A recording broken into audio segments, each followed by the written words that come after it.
Hello, kumusta? My name is Jennifer Terri and I make Philippine Travel Updates. Today is March 10. What are the updates, Jennifer? Let's talk about some good news. Let's start with some good news. Philippine Airlines, Cebu Pacific, and AirAsia, they all fly domestic flights and internationals to or from the Philippines. They have announced that they have increased their flights as the travel rules have eased in the country. Flag carrier Philippine Airlines said that they have increased their regular scheduled flights by 52%. A 24% increase for their North America flights with Los Angeles, 11 flights weekly, while they will mount daily flights San Francisco. We talked about flights for the month of March in this video. And indeed, tumaas na talaga yung flights. Siguro bababa din yung price tickets. Cross fingers. Cebu Pacific, meanwhile, said that their daily flights to key destinations in the Philippines. If you guys want to travel domestic, yeah, flights are reasonably cheap as of now. I was just checking the other day for Davao flights, Cebu, Manila. Yan, mura guys.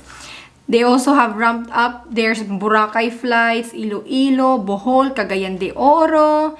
So if you're worried, if you want to go to Bohol po, Bohol is open. Yes, they were affected by the typhoon. Some establishment facilities damaged, pero they are rising up. And if you want to visit there, it would be very helpful for the businesses that were affected by the typhoon. While airlines are seeing an increase in bookings, the Russian invasion of Ukraine has pushed surging oil prices. Oh my goodness, have you guys seen the prices of gas, petrol? Whew. And with that, airline companies are asking the government to reduce or at least maintain the tax imposed or fees. You know, when you book your flights, diba, merong mga taxes and fees. Sometimes, umaabot yan ng more than $100 for international flights. The government says airlines can choose to increase fuel surcharge. Each of the airlines have their own strategy of how much to charge. No? Siyempre, there will be restraint in increasing the fares so that it does not add to the overall cost of travel. If there are more travelers, then there are more opportunities to bring down the fare. But there is one Philippine airline, I think it's Philippine Airline, that said na they want to keep the momentum of people traveling. They're not really keen on increasing. But other airlines like Emirates, Japan Airlines, ANA Holdings have raised their surcharges recently na. Hopefully that this conflict would end through negotiation because everybody is affected. Now, on to the requirements. Until now, there are still many argument or questions about, oh, do we need insurance? Oh, do we need exit ticket? Very, very clear. Let's say it. Insurance, guys, if you're a Filipino citizen, a dual Filipino citizen, green card holder, you don't need the insurance. And same with foreigners with valid visas to the country. Oh, you're an SRRV 13A, 13G, 9F. You know, if you have a visa, you don't need the insurance. If you have a valid visa, then you don't need the exit ticket. You don't need the insurance. If the airline argues with you, show them IATF Resolution 160-B or the Bureau of Immigration Facebook page. They posted there the requirements. I'll put it in the link in the comment section. You know, guys, airlines are not always fully knowledgeable of the guidelines of the Philippine travel. I mean, they're dealing with different guidelines of many countries, and you know, with the history of the Philippines, before they kept changing the rules. Maybe some airlines are not able to keep up with these changing rules. They're not always correct. Some airlines ask dual citizens for insurance, even though they are not required to have it. I would like to share the experience of one Filipina who flew with ANA. She landed in the Philippines. Everything was smooth in the Philippines. However, in the US, during check-in, her airline, ANA, asked for a medical certificate from the doctor and insurance. She is a dual citizen. She got COVID last January. She's fully recovered and she's got her negative test result. Why is ANA asking for doctor certificate? It's wrong. Guys, if you have a negative test result, just bring that. You don't have to tell him that. You don't need to tell anybody that you had COVID 2 months ago or 1 month ago or even 1 week ago. As long as you have the negative test result, That's it. While for Filipinos who have recently recovered from COVID and are still testing positive, and you really need to go home na and positive pa rin, pero you have fully recovered na, there is a special protocol for them. Ito yung kailangan i-comply. But this is exclusive for Filipinos. For foreign nationals, including former Filipinos, you must test negative before entering the Philippines. So I just want to clear this up. If you catch COVID, it doesn't really matter whether that was 1 week ago or 5 days ago. As long as you are testing negative already, you can travel. Simple. One health pass, you have to fill it out. That's the only part where you answer that. But for airlines, no need to tell them. It's none of their business. Actually, this happened to this Filipina because her test results showed all the test results she had for the past, even last year. It showed all the records. So I don't recommend this. You guys, if you have a positive test result history, just show the negative test result. Don't show all the results from the past kasi you may encounter some hassle if it shows your positive test result history. Yung negative test result lang, yun na yun. While the insurance, as I mentioned, only foreign nationals entering visa-free or visa upon arrival need insurance. For Filipinas traveling with their foreign spouse or foreign children, yan po, kailangan po ng asawa niyong AFAM yung insurance. Because foreign national, visa upon arrival po sila. Okay?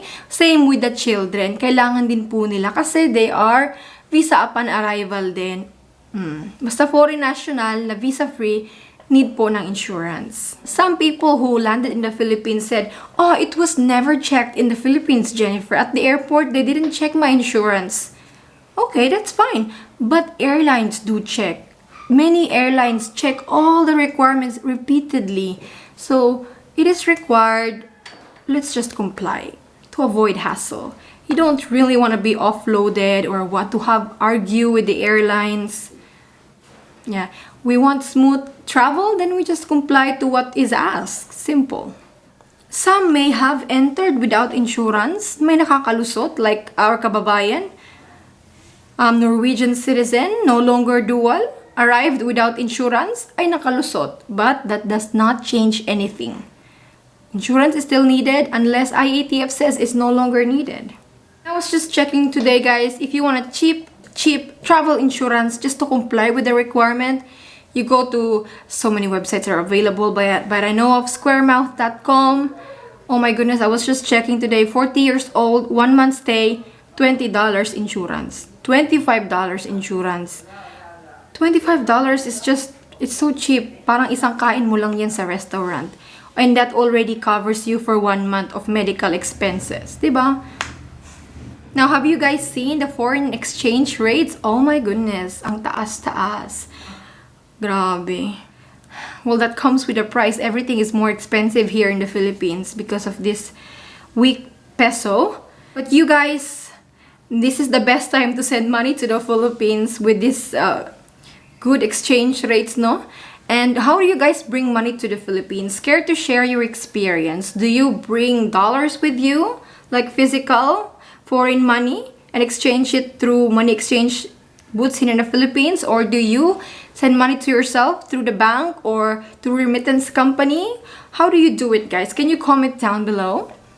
Now, if there's any Taiwanese national here, soon you may be on that reciprocity list. According to the Philippines envoy to Taiwan on Sunday, the Philippines will begin recognizing each other's vaccination certificates by Tuesday. There is no official announcement from the IATF yet, but according to the Taiwanese ambassador in the Philippines, as far as I know, the matter will be resolved by Tuesday.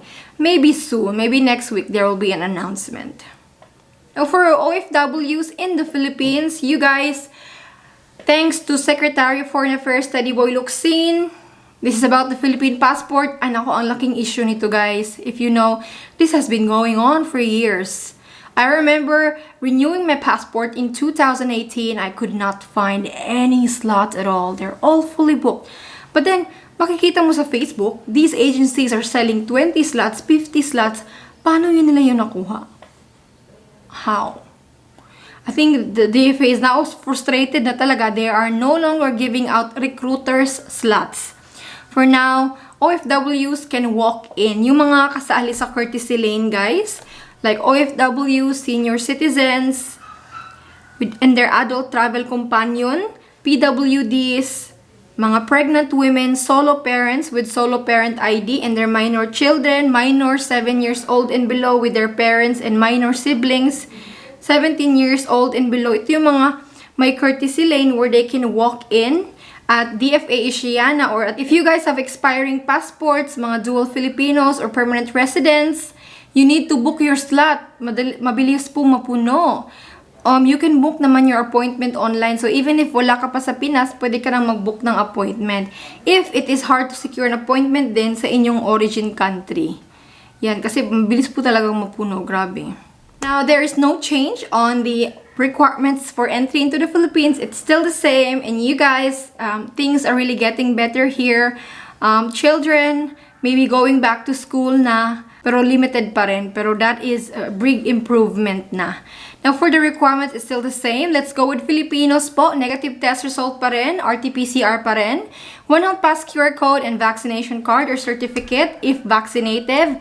If unvaccinated and if non-OFW, pre-booked quarantine hotel for 5 nights. Yan. Well, for foreign tourists, it's still the same. Negative RT-PCR 48 hours. Your passport should be more than 6 months valid, especially if you have plans to stay here for long. I mean, this 6 months validity of passport is non-negotiable. You must renew if you have less than 6 months passport that is valid. You must renew it. Okay? Accepted vaccination proof, travel insurance, exit ticket. I made this video if you want to check on how to secure an exit ticket, and then 1 health pass QR code. While for former Filipinos, foreign spouse, and children traveling together to the Philippines, negative test result, yung old Filipino passport or birth certificate. While for your spouse, marriage certificate. For your child, birth certificate. Then passport should also be more than 6 months valid upon entry, vaccination proof, travel insurance, and 1 health pass QR code. So this is all for this video, guys.